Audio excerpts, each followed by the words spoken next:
सुप्रभात विद्यार्थियों, मेरा नाम पल्लवी भालेराव है। मैं आपकी हिंदी विषय की शिक्षिका हूँ।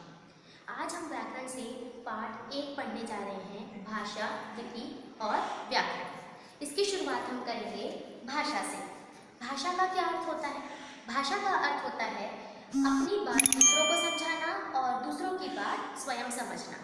अर्थात हम अपनी भावनाओं को और अपने विचारों को दूसरों को बताते हैं और दूसरों की भावनाओं और विचारों को स्वयं समझते हैं।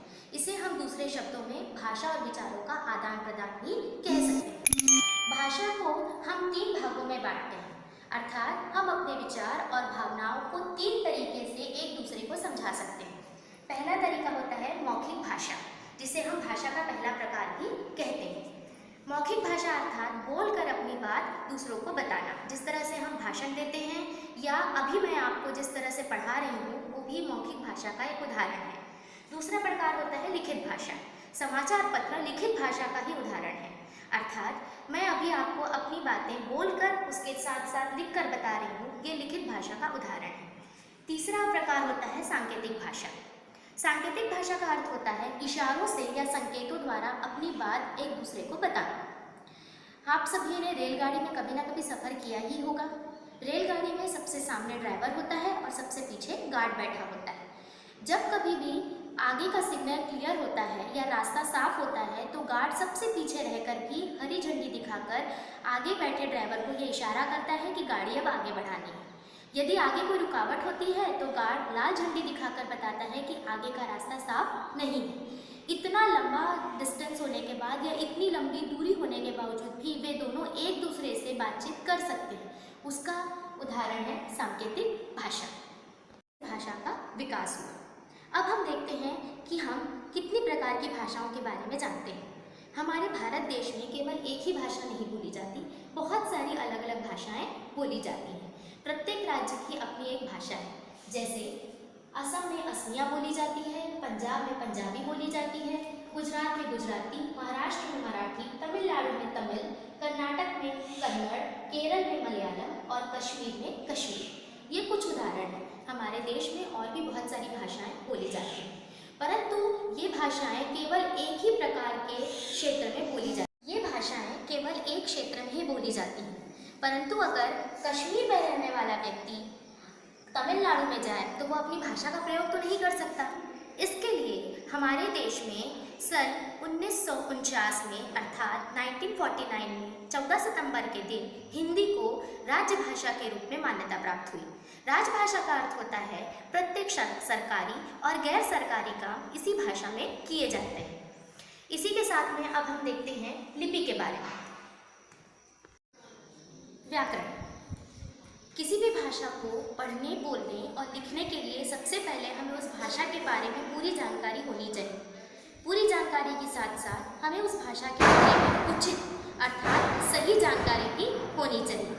किसी भी भाषा का सही ज्ञान प्राप्त करने के लिए सबसे पहले आपको उस भाषा के व्याकरण को सीखना बहुत ज़रूरी होता है। अर्थात किसी भी भाषा को शुद्ध रूप से लिखना, पढ़ना एवं बोलना सीखने के लिए उस भाषा के व्याकरण का ज्ञान आपके लिए सर्वथा सही माध्यम है। जैसे मेरा भाई मुझसे छोटी है। आपने इससे पहले भी हिंदी व्याकरण पढ़ा है, इसलिए आप जानते हैं कि मेरा भाई के साथ छोटी शब्द गलत है। मेरे भाई के साथ में छोटी की जगह छोटा आना चाहिए। ये आपको कैसे पता चला? क्योंकि आपने हिंदी का व्याकरण पढ़ा है और आप जानते हैं कि किस शब्द के साथ में किस शब्द का प्रयोग करने से वाक्य सही होता है। आइए हम एक बार पूरा फिर से पढ़ लेते हैं या पुनरावृत्ति कर लेते हैं। आज हमने सीखा भाषा, लिपि और व्याकरण के बारे में। भाषा की ज़रूरत हमें क्यों पड़ी? अपनी बातें दूसरों को बताने के लिए और दूसरों की बातें खुद समझने के लिए हमें एक माध्यम की या हमें किसी ऐसी चीज़ की ज़रूरत होती है जिससे हम एक जैसी बात एक दूसरे से बता सकें और एक दूसरे से पूछ सकें। इसके लिए हमने भाषा का विकास किया। भाषा 3 तरह की होती है या हम 3 तरीके से अपनी बात दूसरों को बताते हैं और दूसरों की बात समझते हैं। पहला मौखिक भाषा यानी बोलकर, दूसरा लिखित भाषा यानी लिखकर और तीसरा सांकेतिक भाषा यानी इशारे करके। उसके बाद हमने पढ़ा कि हमारे देश में केवल एक भाषा नहीं बोली जाती, बहुत सारी अलग अलग भाषाएं बोली जाती हैं।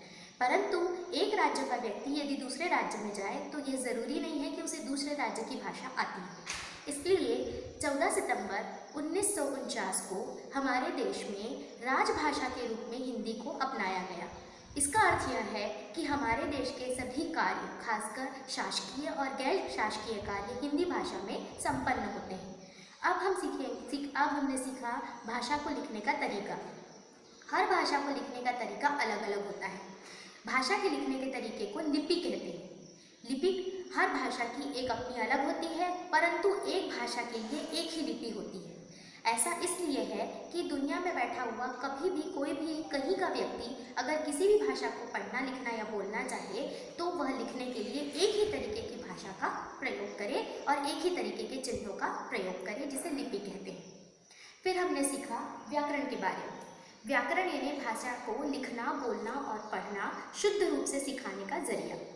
इस तरह हमने भाषा, लिपि और व्याकरण के बारे में आज का पाठ पूर्ण कर दिया।